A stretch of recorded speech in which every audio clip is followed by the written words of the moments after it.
Salam, selamat sore untuk kita semua. Perkenalkan nama saya Melkiano Sumbulaga dengan NIM 1734030023, jurusan Sosiologi, kelas A reguler sore semester 7.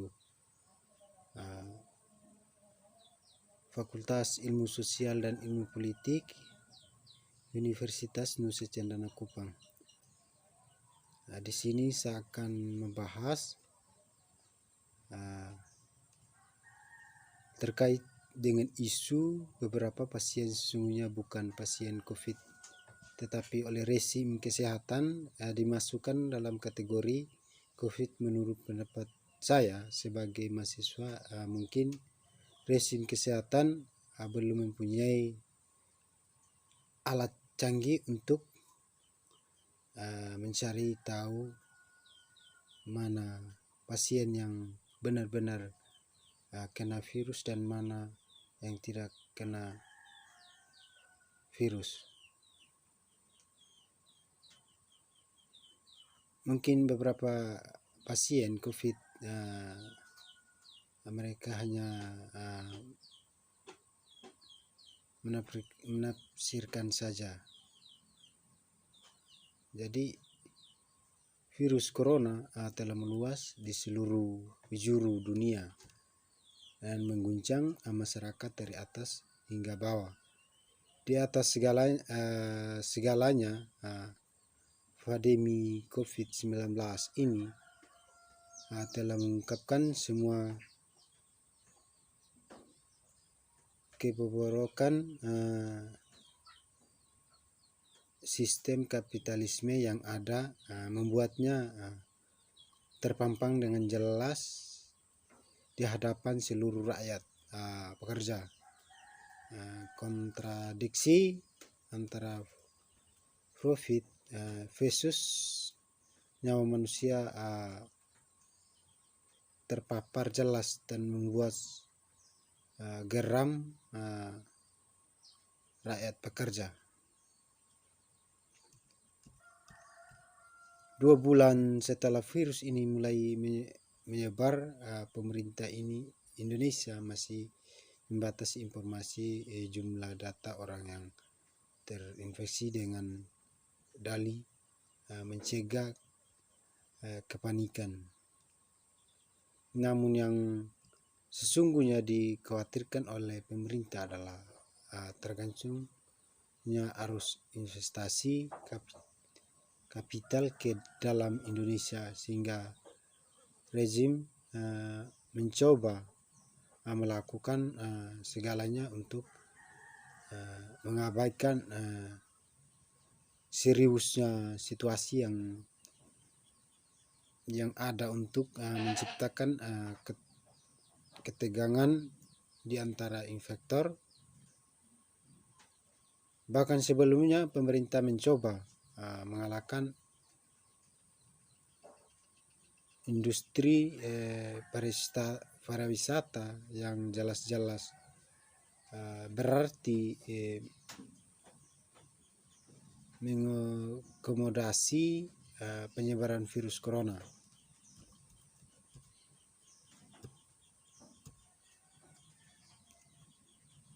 Setelah data dirilis dan data diinput, akurasinya dipertanyakan. Wah, serius untuk menanggulangi ini masih belum juga dilakukan upaya, masih tarik ulur tes massal untuk mendeteksi jumlah orang yang berinfeksi. Belum juga dilakukan berdasarkan satu perhitungan. Ada kemungkinan Indonesia bisa menghadapi COVID-19 pada akhir. Langkah-langkah menjaga kebersihan diri, isolasi diri dan sosial disilukan, tetapi ini hanya bisa dilakukan oleh lapisan tertentu masyarakat, jubir pemerintah terkait penanganan COVID-19. Ahmad Yuryanto mengatakan individu yang dinyatakan COVID positif harus melakukan isolasi mandiri di kediaman masing-masing. Belum tentu hasil yang positif ini membutuhkan perawatan di rumah sakit.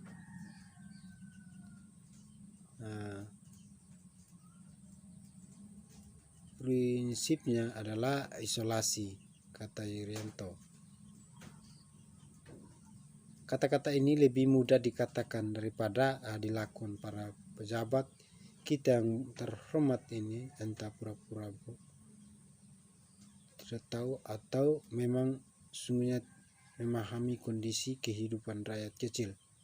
Kenyataan lapisan pekerja miskin perkotaan yang tinggal di petak-petak rumah kecil tidak mudah menerapkan aturan seperti ini. Mobilitas yang tinggi berdesak-desakan di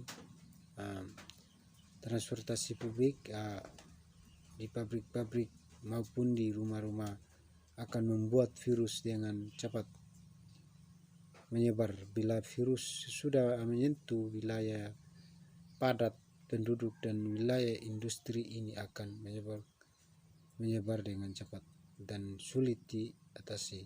Cara pemerintah yang membuang-buang waktu untuk mengatasi virus hanya menyebabkan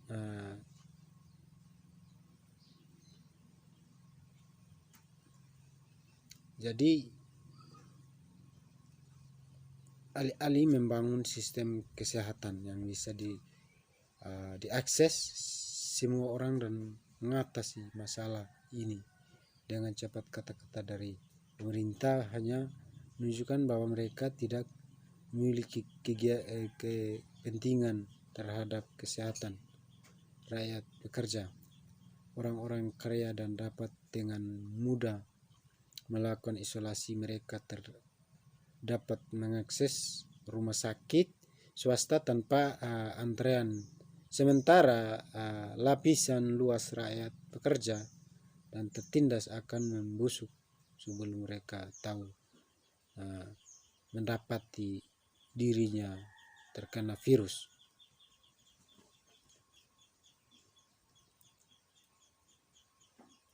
Semua lapisan sosial cemas. Banyak acara tentang medis di televisi menunjukkan kegemaran mereka terhadap ketakutan pemerintah dan kurang mandainya penyediaan sarana kesehatan. Banyak tenaga medis mengaku telah mengalami kesulitan menangani penyebaran virus ini.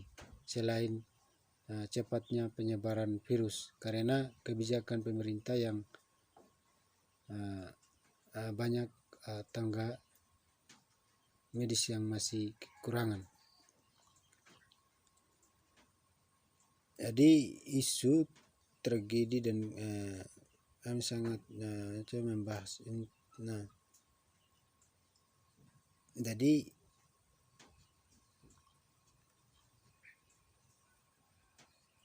hal senada disampaikan juga oleh banyak rumah sakit lainnya.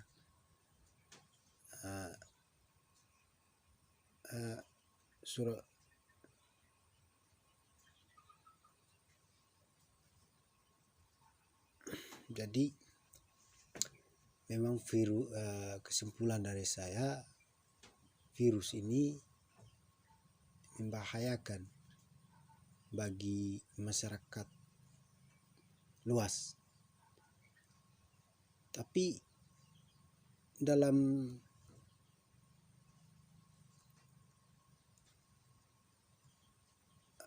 di dalam masyarakat itu begitu banyak penyakit, bukan hanya satu saja. Jadi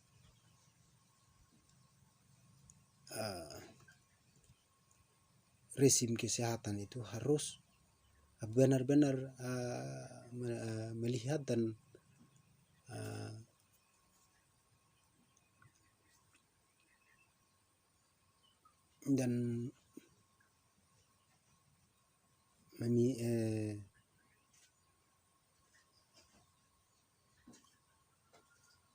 melihat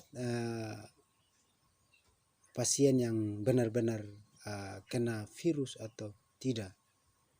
Jadi kalau memang hanya sakit biasa jangan dikatakan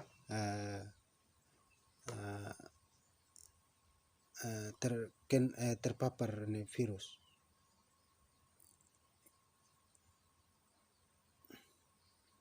Mungkin dari saya sekian dan terima kasih.